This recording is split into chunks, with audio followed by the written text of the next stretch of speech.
Alors, est-ce que les méthodes de vente traditionnelles commencent un peu à fatiguer? On a l'impression que oui, hein. Aujourd'hui, on va s'attaquer à une solution qui fait pas mal de bruit en ce moment, Apollon.io. Le but, c'est simple. On va essayer de comprendre comment ça marche et surtout ce que ça peut vraiment changer pour la croissance d'une boîte. Et pour bien commencer, regardez cette citation, elle vient directement d'Apollo. Fait, le modèle de vente traditionnel est fondamentalement brisé. Bam, ça pose le décor, non? C'est un problème que beaucoup connaissent. En fait, les acheteurs sont bombardés de messages, les infos de contact deviennent obsolètes super vite. Bref, les vieilles recettes, eh bien, elles ne marchent plus. Du coup, la question qui tue, si tout est cassé, on fait quoi? Comment on fait pour se monter un pipeline de vente en quelques minutes et pas en des mois et des mois de galère? C'est exactement la promesse qu'on va creuser ensemble. Ok, mais avant de sauter sur la solution, revenons un instant sur le problème. La prospection outbound, comme on dit, c'est souvent un boulot, disons-le, un peu pénible. C'est long, c'est répétitif et franchement, pas toujours très gratifiant. Parce que le vrai défi, il est là. Avoir une liste de noms, ça, n'importe qui peut le faire. Mais trouver les bonnes personnes, les vrais décideurs, s'assurer que leur email est encore valide et surtout leur envoyer un message personnalisé sans y passer des jours entiers, ah, là, c'est une autre histoire. Et c'est là que les méthodes classiques s'effondrent. Et c'est justement là qu'un outil comme Apollo.io entre en jeu. Pensez-y comme une solution tout en un, une plateforme de go-to-market ou GTM qui réunit la recherche de prospects et la prise de contact. Tout est au même endroit. Alors, pour qu'on soit bien d'accord, une plateforme GTM, c'est pas juste un carnet d'adresses amélioré, hein. C'est bien plus que ça. C'est un véritable écosystème qui va accompagner sur tout le cycle de vente, de la toute première recherche d'un contact jusqu'à la signature du deal. Bon, assez de blabla théorique, on passe à l'action. Comment on lance sa toute première campagne concrètement? On va voir que la plateforme est pensée pour ça, aller vite et être efficace en seulement quelques étapes. Alors, chez Apollo, une campagne, ça s'appelle une séquence. Et pour en créer une, en gros, c'est 3 étapes hyper simples. 1. On rédige le message. 2. On programme les différentes étapes d'envoi. Et 3. On lance la machine. Et au moment de créer cette séquence, il y a un choix important à faire. Est-ce qu'on envoie un email automatique ou un email manuel? L'automatique, c'est top pour la vitesse, pour toucher beaucoup de monde rapidement. Le manuel, lui, c'est la carte de la personnalisation. C'est parfait pour les très gros poissons, les contacts sur lesquels on veut vraiment mettre le paquet. Ok, mais on écrit quoi dans cet email pour qu'il marche? Il y a une sorte de recette magique? D'abord, une intro hyper personnalisée pour que la personne ouvre le mail.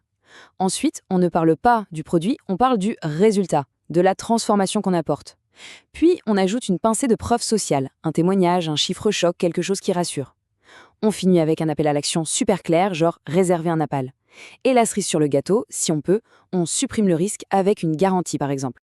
Voilà, notre séquence d'emails est prête à être envoyée. Le problème, c'est qu'il faut des gens à qui l'envoyer. Et ça, c'est la deuxième grosse force d'Apollo, sa capacité à créer des listes de contacts ultra précises. Pour que ce soit bien concret, on va prendre un exemple. Imaginons une agence de marketing qui veut démarcher des cabinets comptables. Son but, c'est de passer de la base de données monstrueuse d'Apollo à une petite liste super qualifiée de contacts en or. Et voilà comment on fait. On joue avec les filtres. D'abord, on cible les boss, propriétaires, fondateurs, les grands patrons. Ensuite, on choisit la zone géo. On affine encore avec la taille de la boîte, disons les petites, de 1 à 10 employés. Et enfin, le filtre magique, le secteur d'activité, la compta. C'est cette précision chirurgicale qui change tout. Et là, attention, ce qui est dingue, c'est le volume.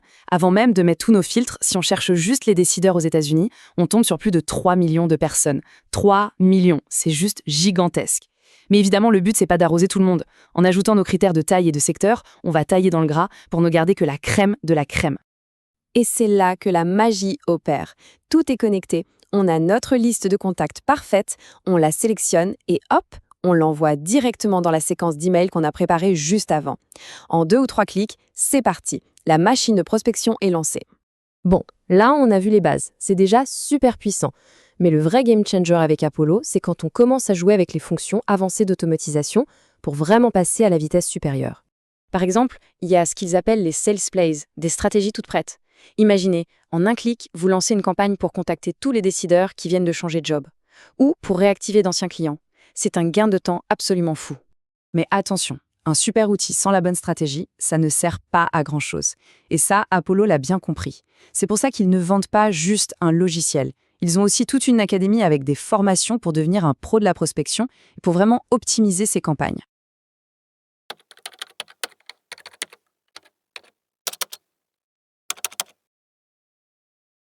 Donc, pour résumer, ce qui permet vraiment de décoller, c'est 3 choses. D'abord, les workflows pour automatiser des tâches complexes. Ensuite, l'IA qui aide à la fois pour la recherche et pour écrire des messages percutants. Et enfin, super important, les intégrations avec les autres outils, comme les CRM, pour que tout communique parfaitement. Et on va finir là-dessus avec une question qui résume tout. Aujourd'hui, est-ce que le processus de vente est un moteur ou une encre? C'est vraiment ça la promesse d'Apollo, transformer quelque chose qui peut être lourd, lent, qui freine l'entreprise en un véritable moteur qui la propulse vers l'avant. Ça vaut le coup d'y réfléchir, non?